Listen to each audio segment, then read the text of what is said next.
Hello, welcome back to this series of microeconomics lectures. My name is Revi. I'm an economist and I'm also a private tutor at Axiom Tutoring, a London-based company.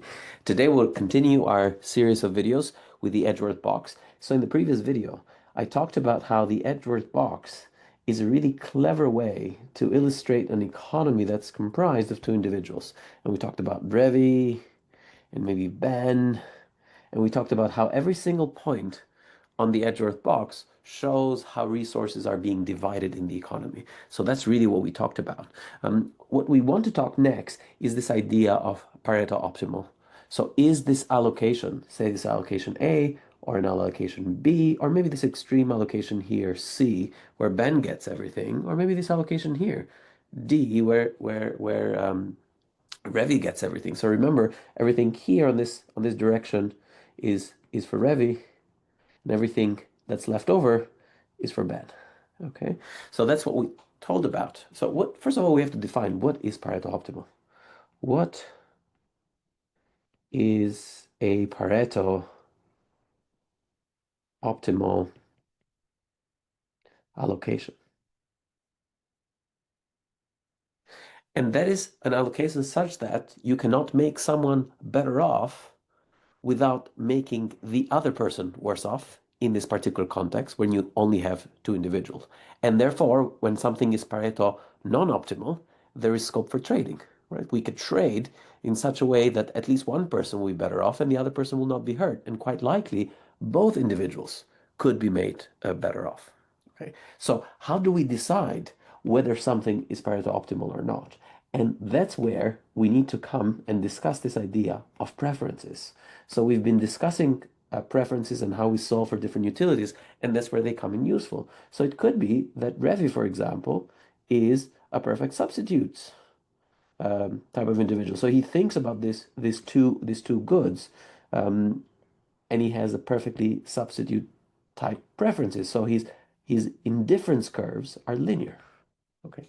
Um, and it could be possible that maybe Ben, on the other hand, has a perfect complement, right? So perfect complement, some function of where the kings are. So I'll do that in dotted lines, right? And it could be that Ben's indifference curve are sort of linear like this. Okay, so L-shaped. Okay, so this could be, Ben's indifference curve. And you could see, for example, for this point A, okay, let's draw Ben's indifference curve from that particular point A. Well, it's going to be an L-shaped here.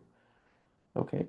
Then I can think about what are the points that for which Ben would be better off. Okay, we did his indifference curves in red, so we take a red pencils and show anything that's strictly above would sit on a higher indifference curve. So Ben could be better off by being in this region here.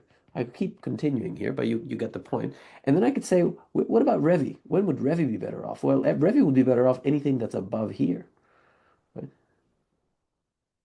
And you'd see that there's an intersection. So this area here is an intersection where we would both be better off, and therefore point A is not Pareto optimal.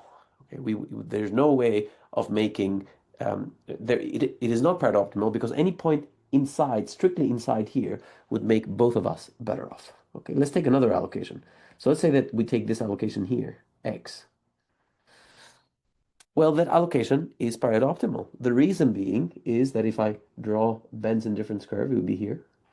My indifference curve is already drawn, right? And therefore, the area where I'd be better off is still the same, this purple highlighted version. So, and Ben would only be better off in this area that's strictly above that, non-touching that point, and therefore that point is Pareto optimal, right?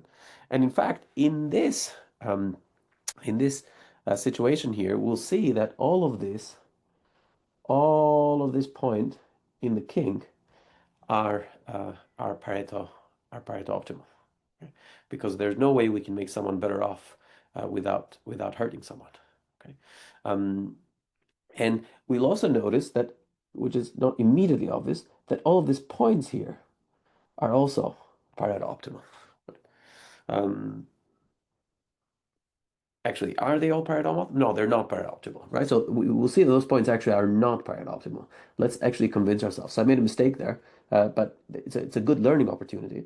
So if we were to extend this economy and think about Ben's sort of indifference curve would be here, right? So if you take any arbitrary point, let's say I take this point here, right? I label it M, okay?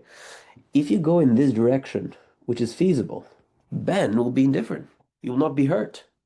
But I will be sitting on a higher indifference curve, and therefore M is not Pareto improvement, is not Pareto optimal because a Pareto improvement is available. So the location N makes me better off without hurting Ben. And therefore, we're going to call this set of allocations that are Pareto optimal, we're going to call that the contract curve.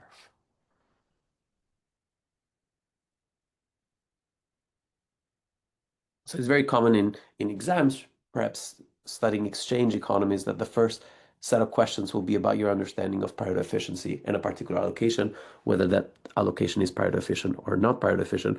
Or you might be asked to actually come up with a contract curve, and you need to understand what a contract curve is. Thanks for listening. I'll see you on the next one.